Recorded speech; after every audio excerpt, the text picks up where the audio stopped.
All right. Welcome in. Welcome back to the BFR Podcast presented by Sports Mockery. My name is Dave.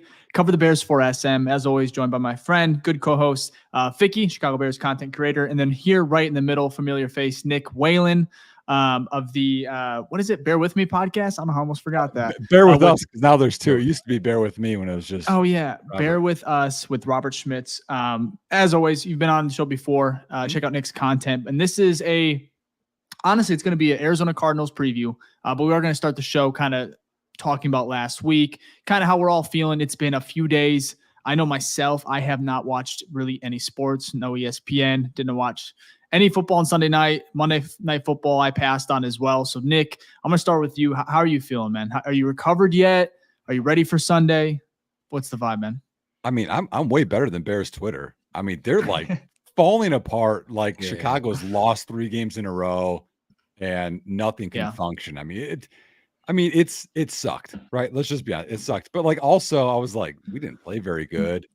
And I was also kind of shocked that we held the number 1 offense kind of in check. I mean, they got yards, but I was like, they got a squad over there. And I was like, okay. So like parts of me feels good about certain things. And the other part is like, we could have played better. I guess the one thing is going back and rewatching Caleb. I felt better because the O-line was bad, as we know.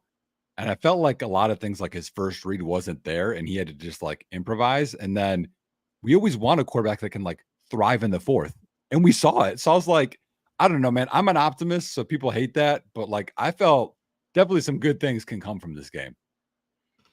I agree with you on that. A lot of that. Fick, I'm going to get to you real quick, kind of before I go off what Nick said. How are you feeling, man? Oh yeah, a couple of days go by, you always feel better.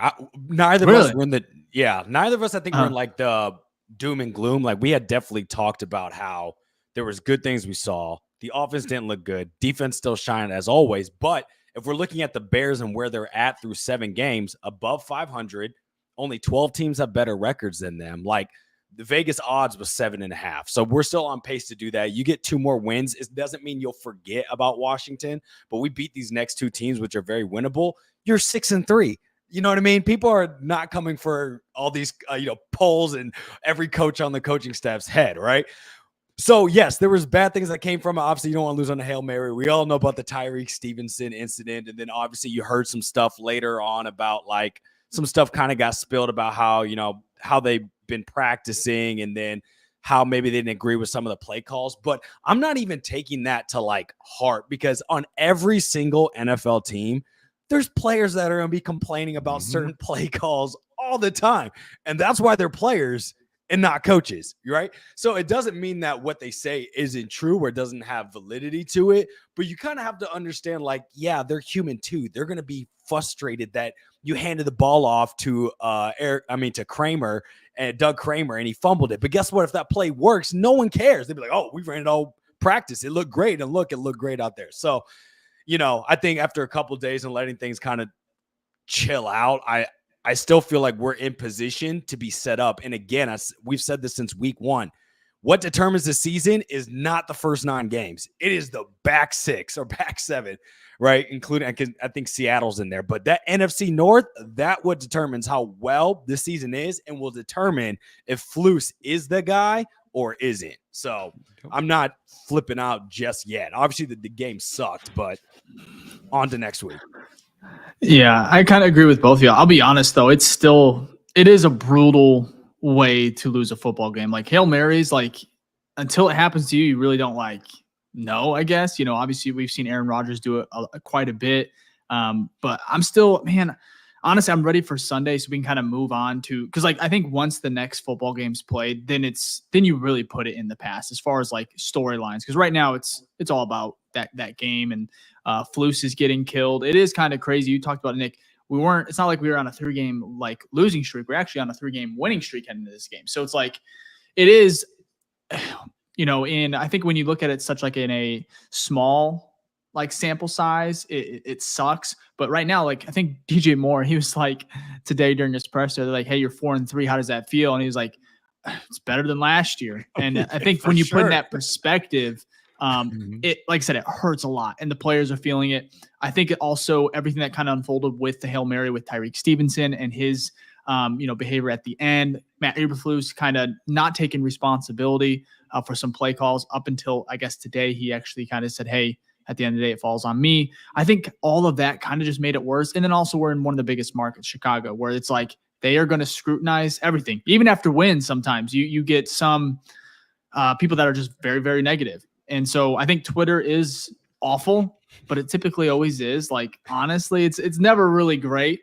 unless the Bears are winning. Even then, it can be a little toxic as well. So for me, I think I'm ready for Sunday. I'm ready for this Cardinals game. I think it's a good matchup again. I hate that it's on the road because, I mean, goodness, the Bears have just been brutal with Matt Eberflus. Dude, it's something not great. like that. It's not great. It's awful. It's awful. Great. But I wanted to ask you, Nick, two things, because we do like our Flus meter every week and we do our Caleb meter. And so the people that listen to this show, watch the show, they kind of know where we stand.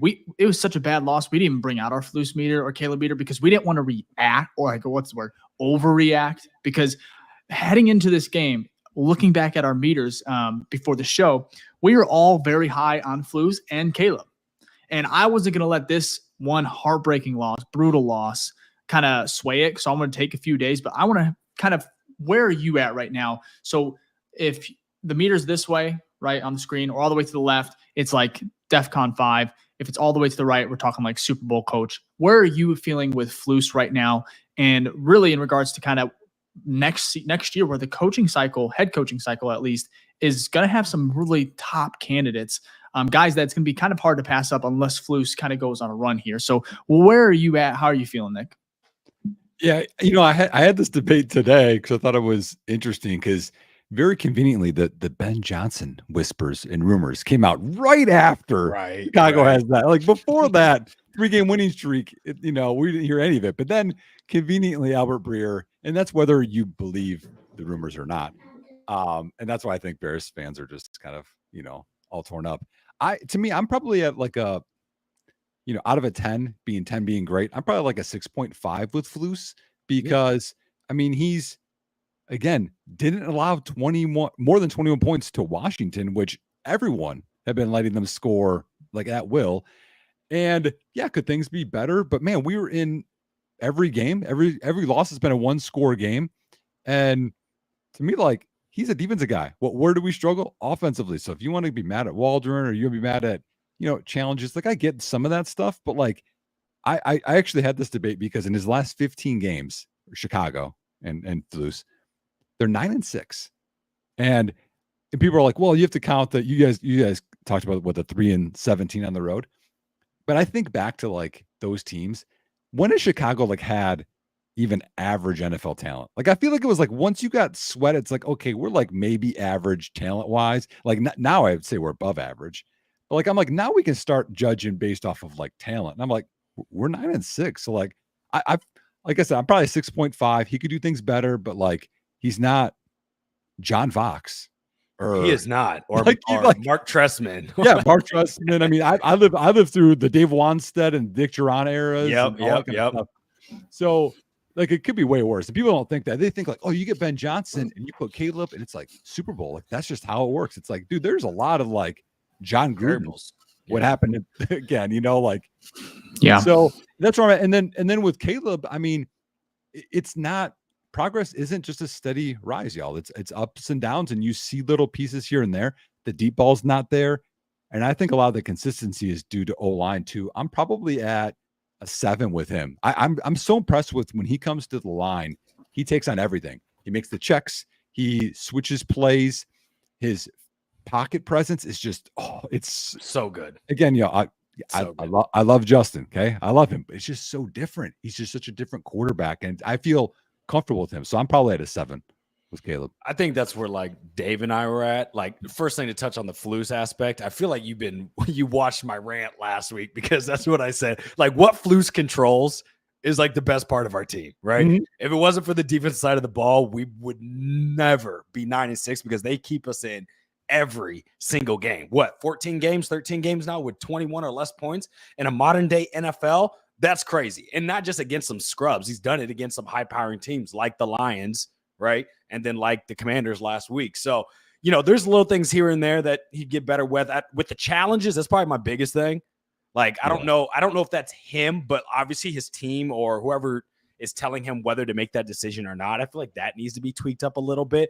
And then obviously we saw the fiasco from last week, but really they've been pretty good. Some games have a lot more penalties, but like we've seen a couple games this year where they had like 1 or 2 penalties throughout. So it's not like it's been a shitstorm when it comes to the coaching. And then with Caleb, I would agree with that as well. I know Dave definitely agrees. He might be even a little higher than me, but his pocket presence is great.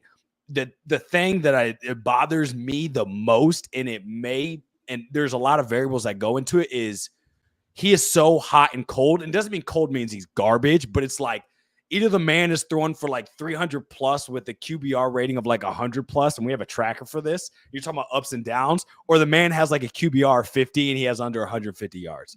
Right. So it's like there hasn't been a game yet where it's like, oh, you didn't like do anything crazy, but he had like 250 yards, 2 touchdowns, 0 interceptions. You're just like, oh, Caleb had a decent day. You don't see that. It's either like, oh my gosh, that is the QB of the future, or you're like calling for Shane Waldron's head and you're like, Caleb, why are you inaccurate as hell, like we saw last week? And then the final thing that goes to the Caleb portion is the starting slow. And there's a little bit last week we saw the inaccuracies early, also some play calling as well. So they've got to figure that out. And I think if they can get him in a groove early, because every game where Caleb has gone crazy, he's performed early in that first quarter, at least enough to get 3 or 7 points. That's only happened in 2 games. So, yeah, actually, I got, I didn't know this until today. I shout out to one of my buddies, Connor Allen. He's Connor Allen NFL on Twitter. Check him out. Commanders defense, y'all, like we came in, I looked at like the overall and I'm like, trash, since week 4, they've been first in EPA per dropback defensively, 4th in overall EPA per play. So, when everyone's going to come back and be like, oh yeah, that defense isn't good. It's like, if you check the other games since week 4, because it seems like they're rolling right now. Dan Quinn. Yeah, Dan Quinn he did really well. But at the end of the day, Caleb still kind of bounced back in that fourth quarter. 2 really good drives when it counted. Hate, like you said, Ficky, that it starts so slow sometimes. But I mean, even in their blowout games where they're blowing teams out like the Jaguars, they are still starting off slow in that first quarter. So for me, I kind of agree with both of y'all. I'm still very high on Caleb. I think once he gets a solid line, and we're even seeing now where it's not even that great and it is kind of inconsistent, he's still able to produce, like you said, Ficky, some really good games. I was shocked as well because heading into this game, all you heard about was the Commanders are going to be another defense that Caleb and this offense should be able to tear apart, at least pick apart throughout really big chunks of that game. But we just did not see it. But the fact that this defense, and this is to Flus, held this team to 12 points, 4 field goals. And I know there was a Hail Mary, but I mean, basically entire game, bend, don't break. But I don't even think didn't even really bend because like they were in such bad spots where the offense was going 3 and out, or at least maybe, 5-6 plays and they're out of there. So for me, Flus is an amazing defensive coordinator. I think the one thing I have that is a little bit alarming is maybe the discipline, right?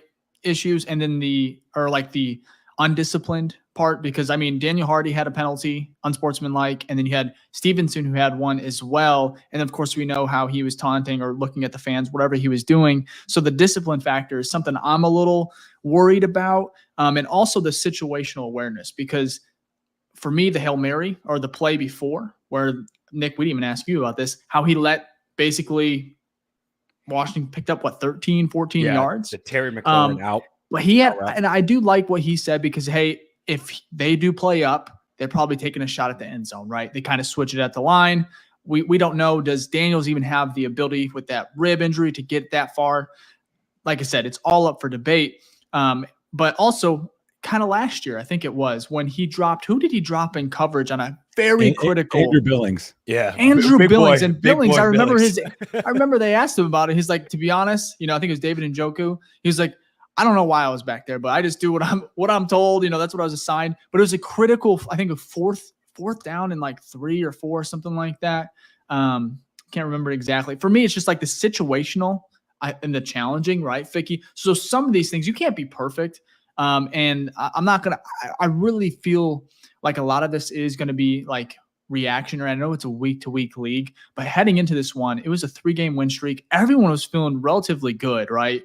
You're going up primetime spot. You get flexed into this.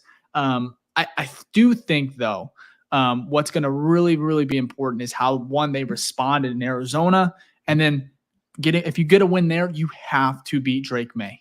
And for me, don't like to look too far ahead, but this defense should be able to honestly win that Patriots game for us, even if Caleb and the offense doesn't play that well, because Drake May is a rookie. I expect there to be turnovers. Jaden Daniels did not turn the ball over. Caleb did not either, unless they're counting that fumble against him. So for me, I think it's all about how this team responds amongst all of what just transpired, because it is a crappy, chaotic storm right now. But if, like you said, I think it was Nick, you, Ficky, you win these next two, you're 6-3 heading into the biggest stretch that every Bears podcast, every show has talked about being the divisional games, because that's going to make or break one.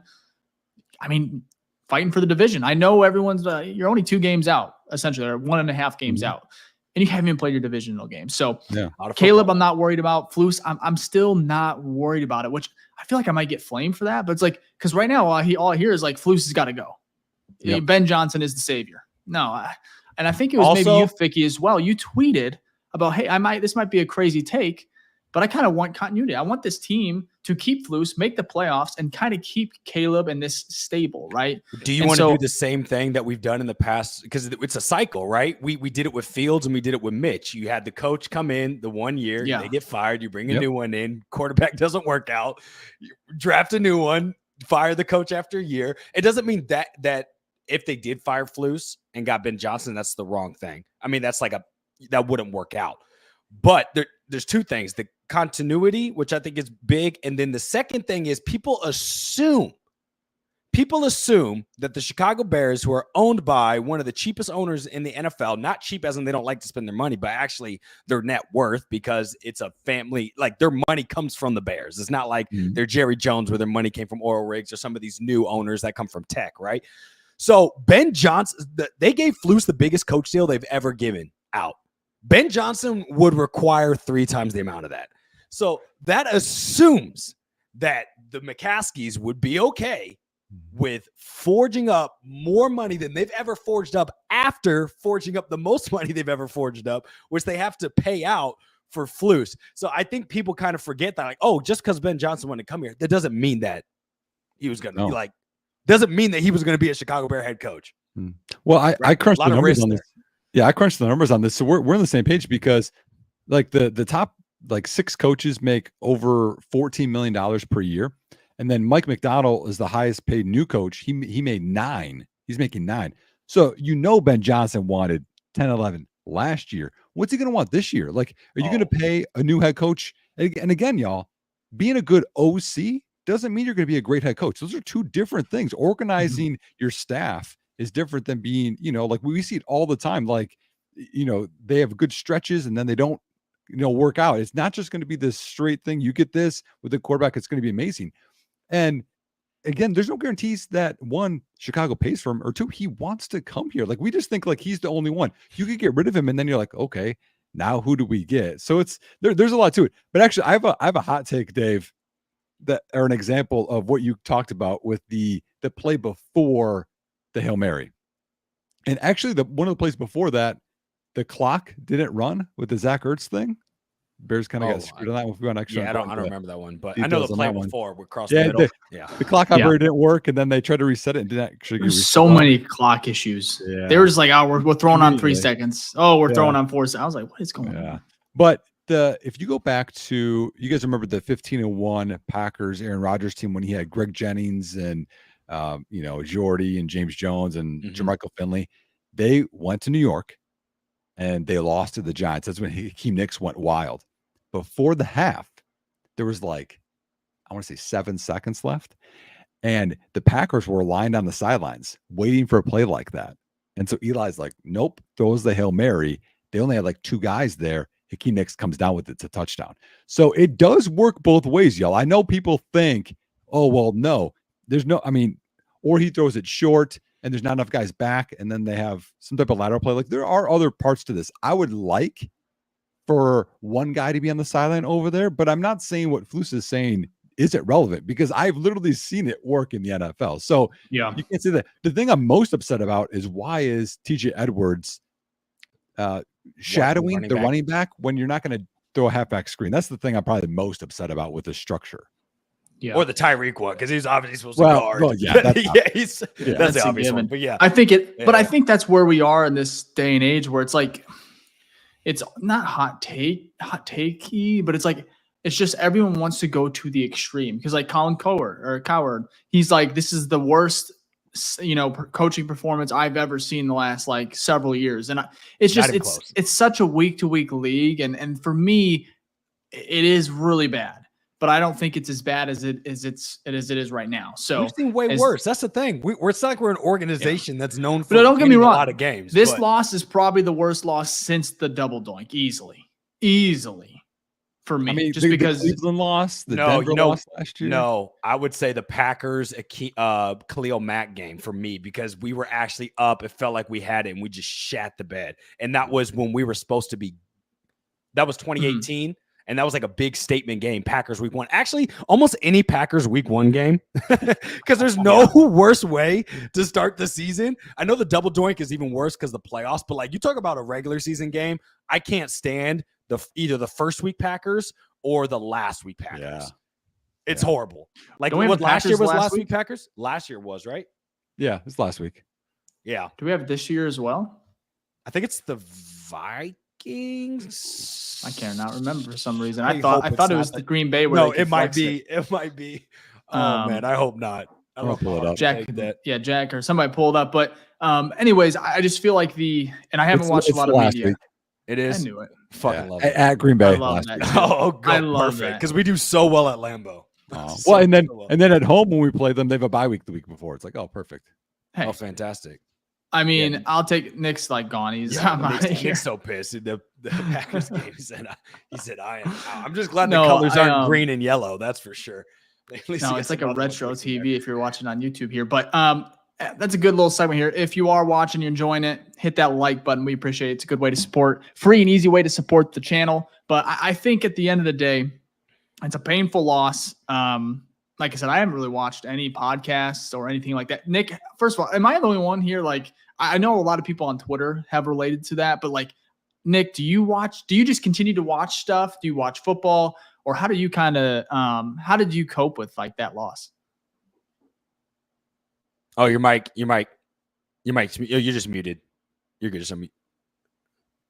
Oh, wow. No, it still says you're. Oh, there you go. Now he's back. There you go. In my bad. Honestly, I laughed because I'm like, well, that's like the most Bears thing to happen. Like, I wasn't even like upset. And I say that. I said that on our pod, and people are like, how aren't you upset? I'm like, well, one, because like I'm not coaching or playing on the team. And 2, it's the Bears. Like anything bad will happen, For sure. Bears are Bears. But honestly, I was riding high because I help out with high school football. Okay. Mm-hmm. And our team had an upset win last Friday. And we were supposed to play the 1 seed, the 1-8 game, and the 1 seed got upset. So now we're home against the 8 seed. And so I left to go to a coaches meeting. I'm like, okay. Yeah. I was like, what else to look forward to? Yeah. Like of the things I can control, like we're rolling and we're doing something good. So like I'm still okay. You had something good to look forward to while Dave and I had to go vent. We knew we had to go vent. Dude, for an hour. I looked at Twitter and you guys had like anger in your eyes. I'm like, I can't even listen to it right now. Oh man, because we go live right after. And I just, dude, and when that ball was in the air, like I just had a feeling it was gonna be caught somehow. And then when it tipped, it made me sick. It looked almost rigged because that Commanders player really heads up play to kind of, as he's in the pile, to like kind of push off and go back.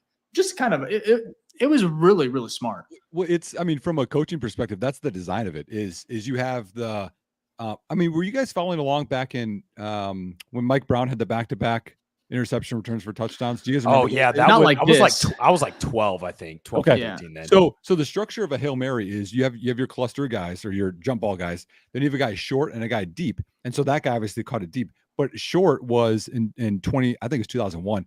James Allen for the Bears caught it short. So because it's not going to go east-west. It's probably going to get deflected this way. So that's kind of the design of it.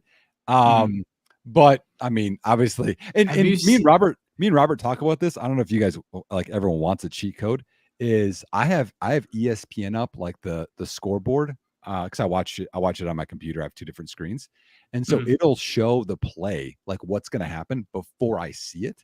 So then I know where to look. So I also saw like they scored a touchdown. I'm like, no way. Then I saw it. I'm like, whatever. So, but it helps me follow along better too. That's interesting. Yeah. When I there's also a photo out. I forgot. I think it was like my friend Austin on Twitter. He kind of highlighted that it looked like, well, Stevenson wasn't supposed to be one of the guys that jumps. He was obviously we know what his priority, his job was supposed to be, which is honestly hilarious because we all kind of thought that. Yeah. But 2, if he doesn't tip it, it looks like that ball is going right into Kevin Byard, like his hands. It looks like it's going to hit him, at least in the chest. He may not catch it, but it's going to hit him first. Yep. And it honestly made me more sick. It made me more sick, dude. I saw that yesterday. I was like, no way. Yep. I mean, talk about like underrated signing. Kevin Byard's been he's been great. We've talked about him so much this season. Fantastic. Love that dude. Great safety. Safety. Has been his whole career, and he's also an Iron Man. He doesn't really miss any games, so that's great too. Yeah, I was gonna say that Philip over here on Twitter. I don't know how you watch like that. I don't think I could do that either, man. Like getting the play before. I don't know. But I understand what you're talking about because you know what to watch for. Yeah, that is interesting. I have never really. You get to watch. Yeah, you get to watch the play better, but you don't get the surprise. I'm a coach, so like if it's like a sack, then I'm like watching the pass pro. Or if it's like this, I'm watching other coverages and. Yeah, it's interesting. Mm-hmm. Now I have went back and watched the game. Unfortunately, I did not watch the Hail Mary because I've seen that so many times. But I have went back and watched.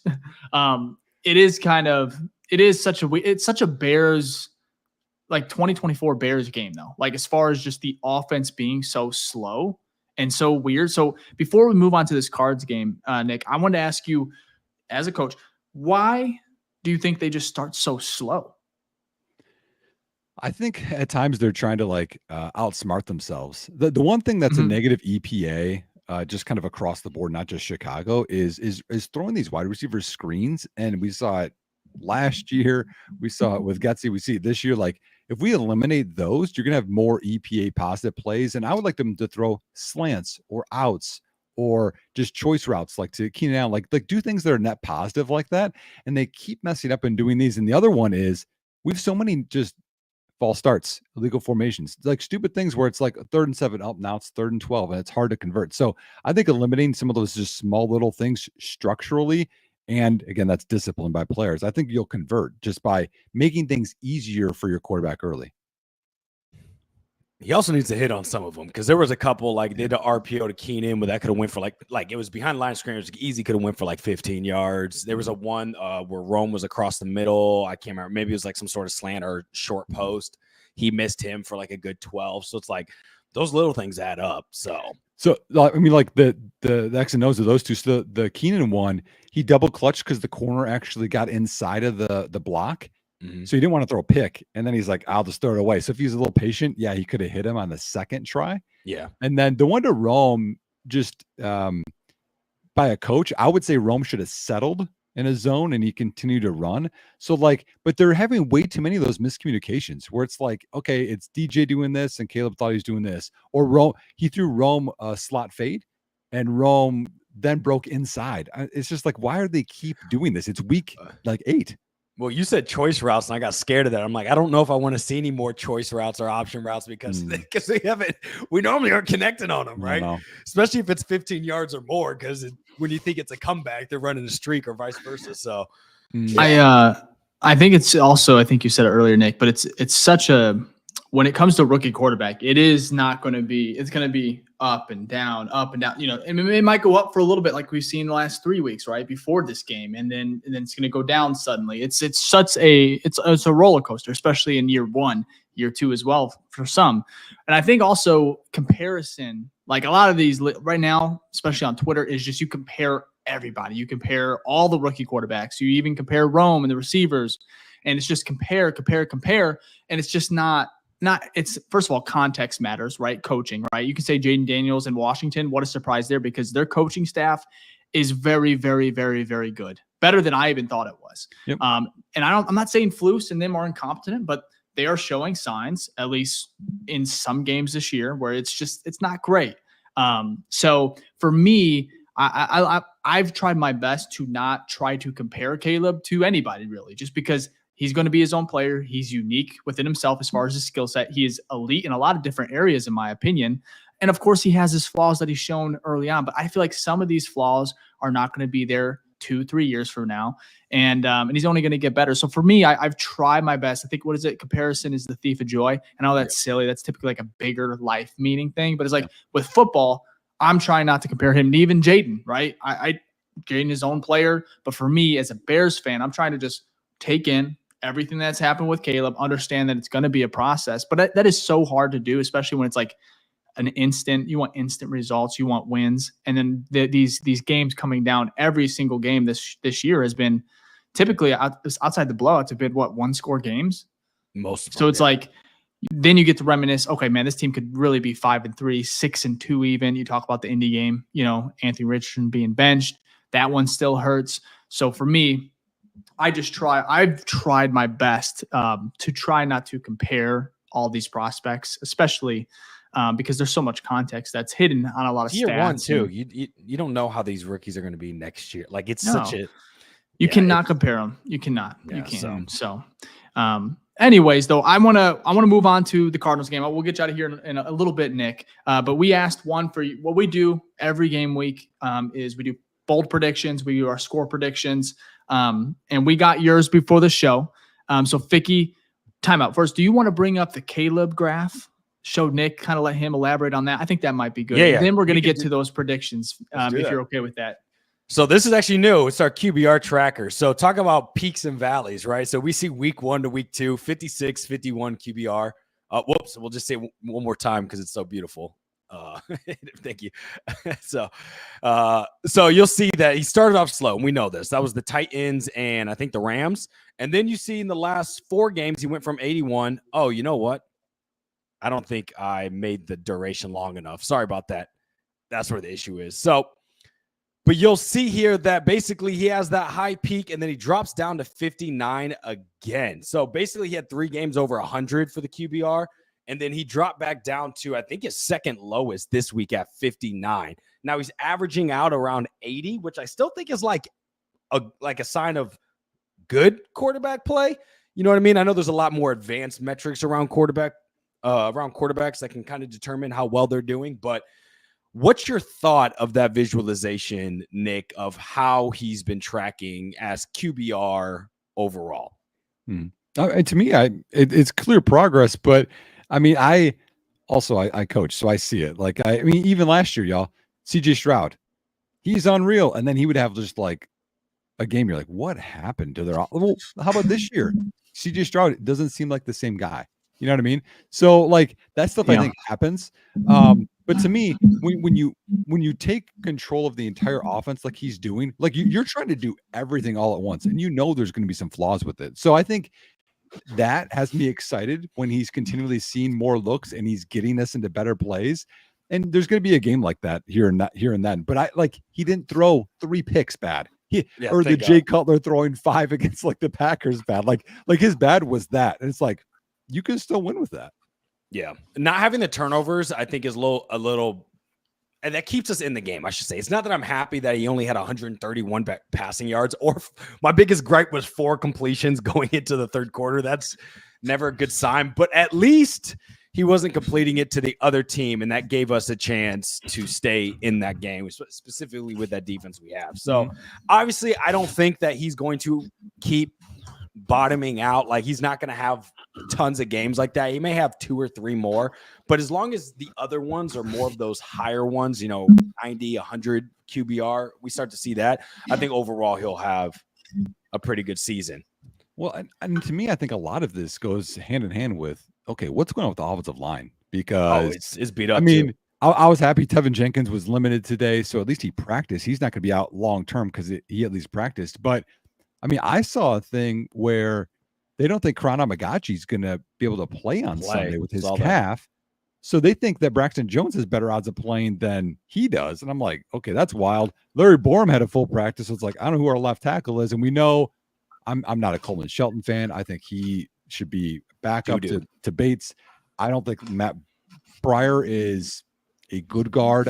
He's below average. Like we're looking at 4 backups to what we should have an O-line, and that's what Caleb has to deal with. And the whole offense, like to me, I think that needs to be talked about way more. I think than Caleb had a good game, a bad game. It's like, well, he didn't have a good game because he was getting hit at a quick rate, and they were getting pressure on him. Yeah. We've given up a shit ton of pressure.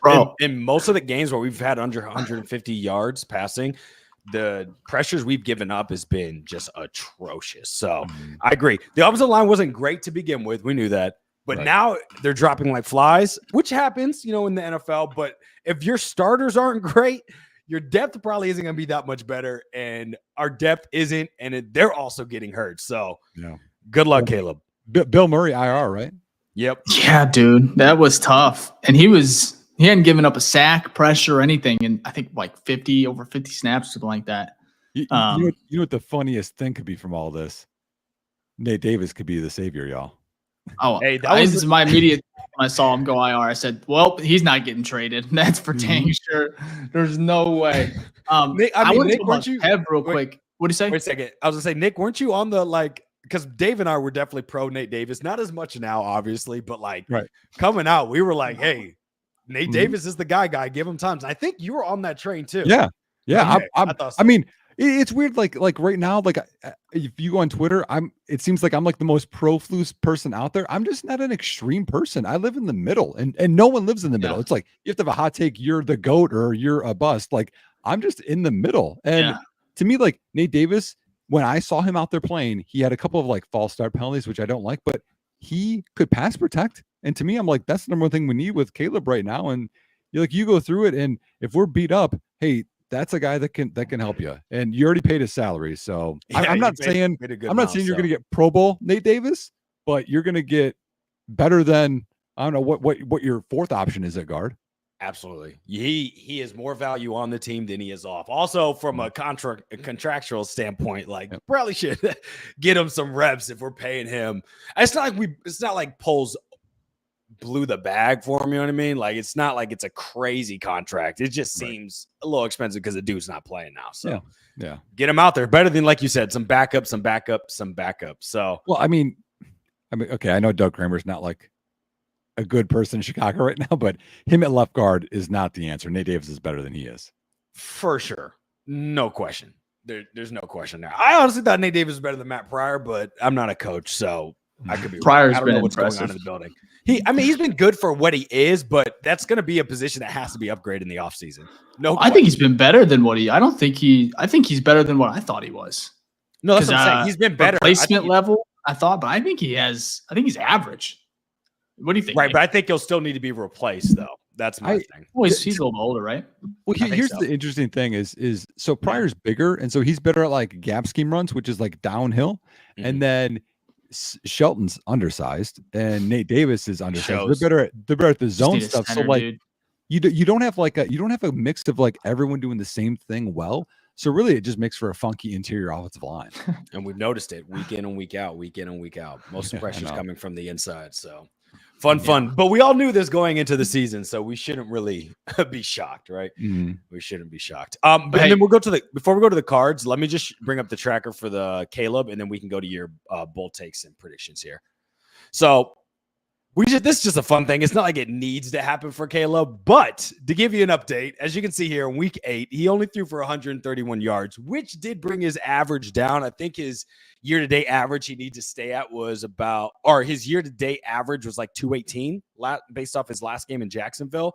And I think what he needed for the remainder of the season was 240 yards average to get to 4K.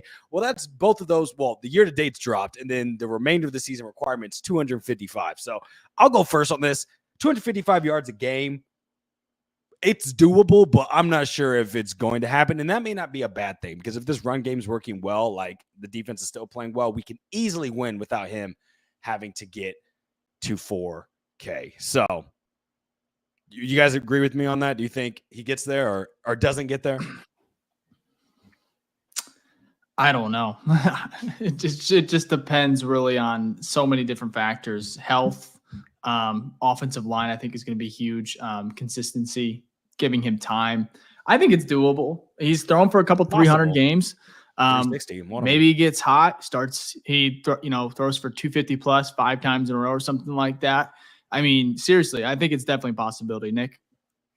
I mean, if you think of the last half of the schedule, you're going to have higher scoring games likely, and having to throw, but I think a lot depends on the O-line. And then, I mean, can we at some point have these deeper routes clicking? Because until that happens, you're not going to have these high yardage games, or it's going to be tough to have like 20, 5-yard completions and then 8-10-yard completions versus, hey, we got a 50-yarder in here, we got a 60-yarder in here.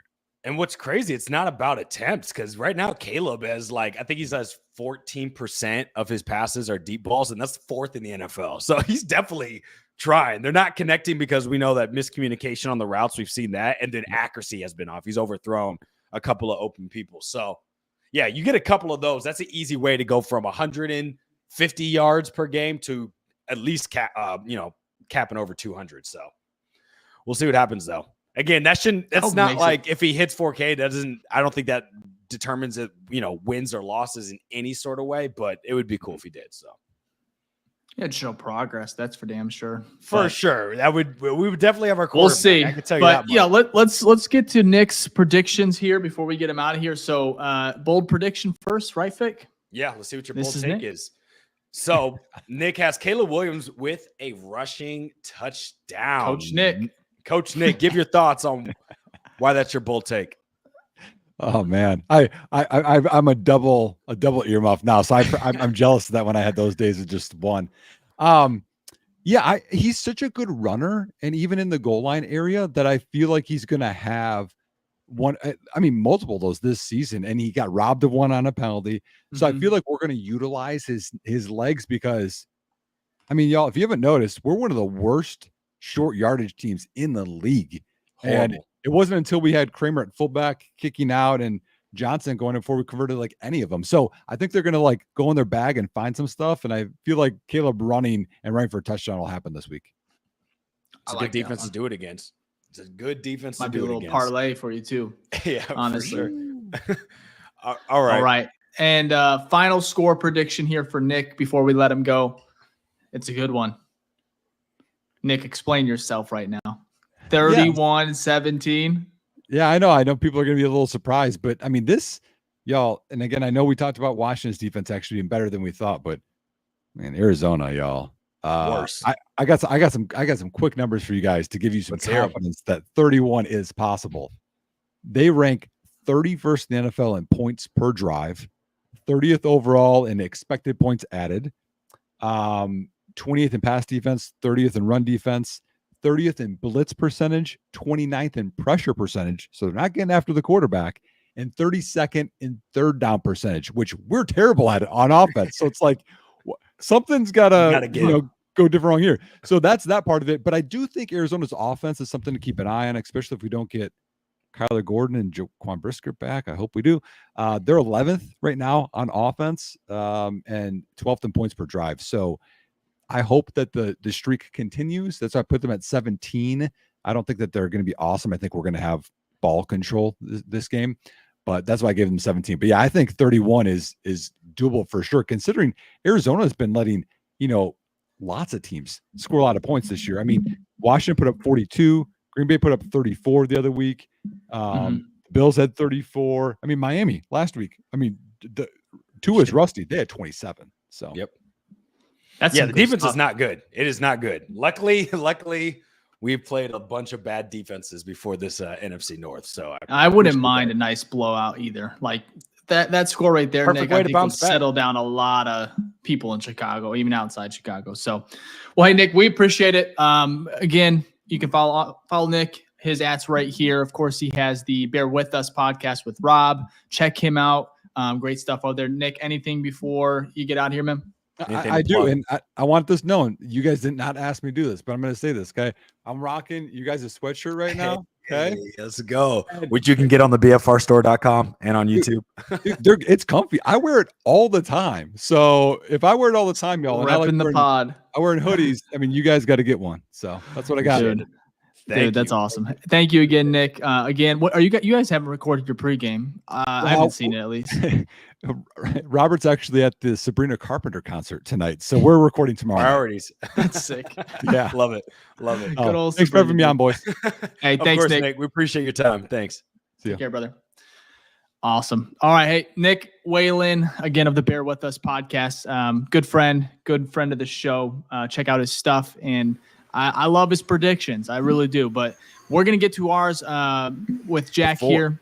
Before we do that, though, what a perfect transition of showing off that beautiful, fantastic. You hear him how he said how comfy it is? That wonderful merch, which you can get at the BFRstore.com, where we have hats. There's the exact hoodie right there that Nick was rocking. And we have shirts all on the BFRstore.com. Bunch of different colors. And again, we're working on some new stuff as well. So if you want to support us, please do it that way. Also, if you want to support us, you can join our ongoing community on Patreon, and that is the BFR Den on Patreon, where we have monthly giveaways, private Zoom calls, mailbag episodes, and we're working on much, much more. I will be dropping the new schedule for this month this week, so get ready for that. For our current Patreon members in there, thank you so much. And if you want to join for free, you can just join in there and see what's going on. And we do have 2 tiers. We have a rookie tier that has some features exclusive, and then we have our premium Hall of Fame Grizzly tier, which has even more exclusives. So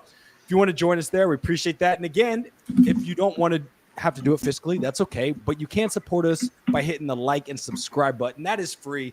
It pushes this show out to the algorithm that gets it to more important Bears fans like you, because we're trying to grow this community. Because at the end of the day, this show is the #1 show by the fans, for the fans, because we're fans like y'all. We go through the same roller coaster of emotions that you do. So we're just trying to build a community of like-minded fans where we can kind of vent, celebrate, and everything in between.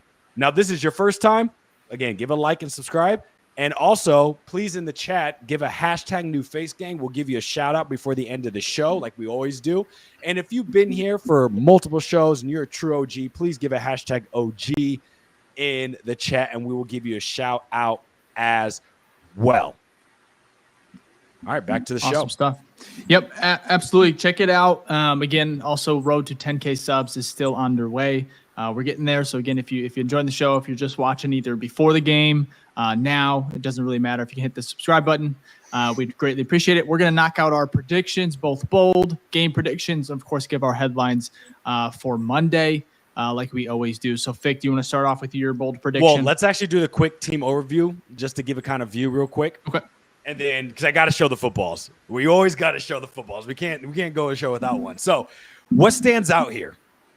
Unfortunately, I just talked about how we finally got one football for every offensive category. Well, within just a short span of 7 days, poof, the blocking has disappeared, just like our offensive line, as they are disappearing like flies. But the biggest thing to call out here is what we just talked about.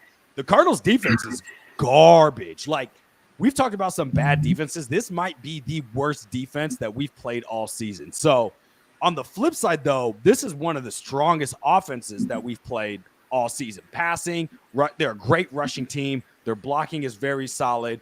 And then on our side, the defense is still looking great. We had like one football drop off from run defense, but like overall, we know this defense is a top 5, top 10 defense. They're going to keep us in all the games. So really, matchup here is how well does that defense match up to that offense? And then can we take advantage of their shoddy defense? Okay, now we can go to bold takes. Yeah, no, good stuff. Crazy to see every other team have so many on offense, and we're still just, God, dude, can we not? It's so sad. I'm like, man, I was hoping, but that defense does look nasty. That defense is really awesome. We'll take it. At least we have something on one side. So let's go to the bold takes here. Womp. Unfortunately, we all took L's last week along with our team, so none of us hit on bold takes.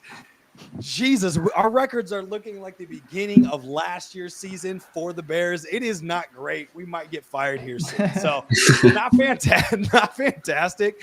But again, these are bold takes, so they're not going to be hitting all the time. But yeah. But this week it might be different. So let's go to mine first to see what we got here. I'm actually keeping the same. I am. I don't know why, but I think they're going to have a bounce. I mean, they didn't even play bad, but I think they're just due. I think they're going to get 2 somehow. Call me crazy, and that's fair. Maybe that's why it's the bold take. I don't really have logic behind this, but deep down in my bones, I just feel like they're gonna get 2 takeaways. I don't know why. I have no explanation. Well, it's a great defense. They're due, like you said, so I think it's a good one. I like it. All right, appreciate it. Let's go to Dave here. Yeah. Explain this yourself. one, just want to say I said it first because you may see it again here later. But Tyreek Stevenson interception. Why not? Right? Why not? I'm not even going to say much. I don't think he's getting benched. I think he's going to get just as many reps. He's a good player. Really boneheaded decision. He knows that he is getting his due in the media. So I'm going Tyreek interception. He already has a pick 6. So kind of goes off yours, Vic. Jack, what is your? I'm not even joking until this second right now. I'm learning that this is what yours is. I knew it. I had no idea. Because another problem is you guys are up at like 6:30 in the morning, like texting and like doing all this, and like I'm not up for another like 3 hours. They're so you guys are doing it too early. What you got? Wow, this is a unique one here. Yep. So, could swear similar to what Dave said, he'll get similar. It's the same, dog. Yeah. I mean, he'll get this. No, explain. What were you why did you think that? It's such a football thing. It's a good one. It'll be a fun one too. Oh, it'd be pick awesome. 6. Change my official one is pick 6. Oh wow, that's great. crazy. That would be so cool. I would take that. Yeah, I bet his reaction would be. Mine is officially pick 6. He would be absurd in that end zone, dude. Oh, for sure. He'd be taunting fans. Yeah. And he'll be taunting the hell out. No, I'm just kidding. Maybe he wouldn't be, but no. It's similar to what you said about Doug Kramer was like, if he doesn't fumble it, no one's talking about it. If they don't, I was wrong too. Stupid ass ball, then no one's talking about Tyreek, and they're like, "Yo, this is funny." Like that's all it would be is funny. I was so fed up after that game. I was wrong. I didn't even remember it correctly. He has never taken carry. He's always been the guy. Even on that 4th and 1 on the midfield, he didn't get that ball because I went back to check because I was like, I thought this was. No, he just was clearing the way. So it is. I think you got it. Yeah, even worse. It makes that decision so much worse. That's when you pull it out. But he's already bad.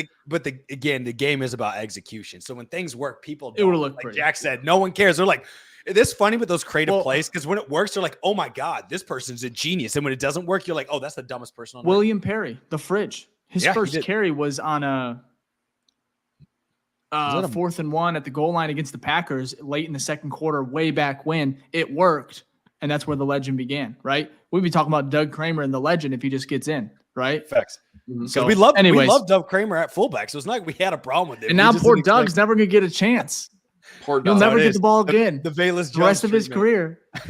Yeah, and it's not even Caleb had kind of he didn't execute. We're not even talking about that. That's the story. Yeah, his offensive career is done. It's done so. Anyways, all right. Game predictions, game scores. Ficky, how you feeling here? You know what? We all were kind of close, and I'll let you guys get to yours. But I had 27-19. I'm agreeing with Nick that this defense is so bad we can easily get 27. We could get 30, to be honest, 30 plus. It's very possible. I'm a little bit conservative just based off last week. Maybe that's just recency bias, but we could easily get that. I think that their offense is going to score. I think it's going to be like Washington. They're going to get near the red zone, and I think our defense is just not going to give up touchdowns. So that's why I went to 19, because in essence, I say they're going to get 1 touchdown. Basically, got 5 drives, 1 touchdowns and 4 field goals. Like, they're going to be down. Like, it's going to feel like, oh, my gosh, this defense is giving up yards or moving. But at the end of the day, we're going to walk away and be like, man, they held him. And because of that, the game will be a 3:05. This is a 3:05 time? It is. It starts at 3:05? Yep. Because it's in Arizona. God. We got to watch some noon games. Won't be like last week. I want to watch football. I just don't want to watch football. Okay, that's good to know. I don't know why I didn't know that. I like that one. If you want to bring up mine, Fick, kind of feeling similar. I'll be honest here. I actually almost picked the Cardinals to win this game because I feel like we could potentially be going on a downhill spiral. But the Chicago sports optimist in me, I think the Bears win this one 24-13. I would love more. I would love 30 plus here. Trust me, I think we need it. I think the offense needs to get rolling just like they were before the bye. But I do, deep down in my heart, think the Bears are better than what they've even showed in these first 7 games. So Arizona, Nick even talked about how some of their weaknesses, where they kind of rank EPA defense. I mean, they can't stop the run, and Swift has been, I think, on a tear the last couple weeks. There was a stat here. He went from terrible to tearing up the field. Yeah. Most consecutive games with 115 plus scrimmage yards and a touchdown. This is in Bears history. Walter Payton in 1985 has 4. DeAndre Swift in 2024 has 4. The leading one back in 2021 season, it was David Montgomery with 5. So Swift can continue. If he hits number 5 here, great spot. He could be tied with Monty if he goes off for at least 115 and touchdown. But he has 533 scrimmage yards over his last 4 games. I'm so glad that's worked out, because adding that on of hearing we all knew it would. Shocked it didn't. But it was just slow. I mean, the whole offense was slow, so it didn't really matter in the first weeks. But Jack, how you feeling? What's the score? I think we win big. I got Bears getting that 30 plus. Same with Nick, 32-16. I think it's gonna be a Matt Prater game for the Cardinals. Defense looks too good. I just see a nonstop field goal type game for them. For us, I think like when you get your ass kicked and you get beat up by somebody, you go to the gym the next day and start punching the punching bag. So I just think we'll come back. I don't see any possible way that we score less than one more time. I just said poor Arizona. They're about to get their ass whooped. I thought for sure you were going to be like, 30 points, idiot. Like, No, I love it, dude. You're beating me up. I don't know. I think we kill them. No, 30, it's possible. I'd put 40. But I don't want to look crazy. But yeah, I mean, 30 is definitely possible. 30 is definitely possible with this defense. Like it is, again, I just want to emphasize, if we have an offensive performance like we did against Washington, against the Cardinals, like that's where I might be like raising red flags, like ship is sinking, because this defense is so bad. It's worse statistically than Carolina's. Well, and like Jalen Johnson said a couple weeks ago, like this defense may not be together. Like, again, like these guys, like of course there's a core, but I mean, there's going to be players that are leaving after this year, and he doesn't want to waste it because he believes that they are ready to win now. And so that side of the ball definitely is. It's disgusting, because it's like, how many times have we wasted a great defense? And I know it's a rookie quarterback. I get it, first year OC, but it's like, man, if they can just be average, that's all we talked about, Ficky, all throughout the offseason. Just average, dude. Scored 24, 21 points a game. And this defense is going to get you wins. We're seeing it right now. We can't do it. So yeah, just give me like I like all the predictions. Total yards. If you can give me like around 300 total yards passing and running, like we can compete in every game. But yeah, all right. Well, yeah. All right, let's go to the headlines. Headlines for Monday. Here we go. We love these. Bears roar back. Sorry, I had to. Thought this was a Detroit Lions. I know Bears don't roar, but we gotta get that clip. Yeah, I might need to. But basically, I don't want to do Bears bounce back, but I think I actually did that. But yeah, they're gonna make a come. I think, like Jack, your analogy of like you go straight to the gym afterwards. You have a bad breakup, you go straight to the gym and get your mind right. I think this is the perfect opportunity for this team to show that, and if they do that, I think it's gonna. Because right now there's talks about like, coaches and oh my gosh, the locker room's falling apart. You see a bounce back game like this, I think that then confirms to what we kind of believed and what we saw last year, that like, no, this team is fine on the inside, right? They had a bad game. That happens to the best of teams. But seeing how you react to adversity is way more important than the failure that happened. So I hope that's what we see. Yeah, I like that one. Roar. Roar. All right, next. Resilient. Capital letters all across the Chicago Tribune. I think this is a time where, like I said, you bounce back here and you're feeling a lot better. 5-3, heading to play New England, where it's a rookie quarterback, have a great opportunity to be 6-3 after that game. This is where it all starts, though. You got to be resilient. You got to not block the outside noise, because I think it's good that they're hearing that criticism, both for the coaching staff. They need it. They need to get checked. I think the players as well, obviously Tyreek Stevenson. I think they just have to show that this is a different Bears team that we're used to, where they can kind of bounce back, take care of business. I like these score predictions here of 30 plus, because that's what they need. They need to quiet or calm the ship and just go out there and just have a great performance like we've seen them be able to do against bad defenses. And this is Arizona. So, Jack, what is your headline, sir? Caleb, come back.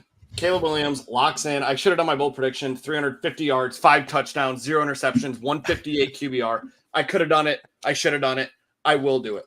Caleb Williams has the game of his life this Sunday. I can picture it. Maybe he's an indoor stadium guy. Why is no one talking about it? Hey, move us to Arlington, man. We need. Why is no one talking about it, Ficky? Fill me in. Well, maybe he's a 3:00 game guy. Maybe he just locks in at 3:05 only. We haven't even learned anything about him. We don't know enough. Yeah, it's like everyone's already given up. We haven't seen him lock in yet. We haven't made him comfortable. All he's played is in USC and like Pac-12 schools. It's like. I hope you're right, Jack. That's all I gotta say. I always hope Jack's right because normally his stuff is so positive. I'm like, yes. And I'm over here in the back of my mind, like, can we get 150 passing yards? Is that feasible? Like, is that? Can we ask that? It's not much, but oh my goodness, yeah. So, also speaking of comeback, the headline comeback too. That was just so for the record. Next time Dave starts giving me shit for it. We'll remember this. Resilient. Because I could have just done win, and like resilience good. Good game. Resilience good. Resilience better than win. But if you'd have done win, that's. I didn't know we're doing one word. I didn't know we could do that. Oh, sometimes it's okay to do one word. Passing. Yeah, it's all about as long as it's like it hits you in the guts. It's got to. Oh shit, that's a good word. One of them. Yay, we won. There's something like man. Well, hey, we appreciate it, guys. Let's get to our shout outs here. Do we got any of those, Jack? Before we head out, we sure. Yeah, let's pull some of those up. Again, if you're here, go ahead and check out Sports Mockery. All my work's over there. The show is presented by them, and then of course hit that like button, subscribe if you're enjoying the content. Since week 1 or since last year, whenever you joined us, we just appreciate it. The road to 10,000 subs is still underway. We're getting close, over 7,000 plus subscribers to the show. We will be live right after this Arizona game, just like we are every week. And hopefully it's on way better circumstances. So anything else, boys? Better be. Nope. Let me give these shout outs real quick. Your Imagination on YouTube with the hashtag OG. Then we got Thomas Whitty with the hashtag OG. Thomas. Bear down, bold take. Caleb throws 450 yards and 2 touchdowns. Love that. Oh my! Love it, Tommy. I love it. Crazy. I'm not mad about it, but God, if you hit that, me and Thomas should watch a game together. If he's in town, sounds like it. We should watch a game or something. We should bet on it or something. We should figure something out, Tommy. It sounds like it. Do we have another one here? Mr. James with the hashtag OG bold take. Shane Waldron hands the ball to Roshan inside the 5. I don't know if that's bold because he should be doing that. Because I don't know if you guys saw that stat out there that Roshan is like when he gets the ball inside the 5, he's converted every time. Yeah, that's crazy. No, it's going to be so wrong. I thought he was going to be a jet sweep to Darnell Wright. That's what we need to be on the field. What'd you say? I thought he was saying Waldron would be he was making a joke, and that's why I laughed. I was like, that'd be fucking crazy. Shane Waldron's out there. He gets the right back quarterback. I thought it was a joke, but I get it now. That's funny. In comes Shane Waldron, QB1. Eligible. This is an eligible player. All right, Plastic Rockets here with the hashtag OG Appreciated Plastic. Love the Abby as always. Well, that's all we got. All right. Well, hey, again, check the injury report. I know we're doing this a little bit earlier. Typically, it's Friday's show. This week, we're kind of changing it up. So we'll be back Sunday. Appreciate all the support and bear down. Peace.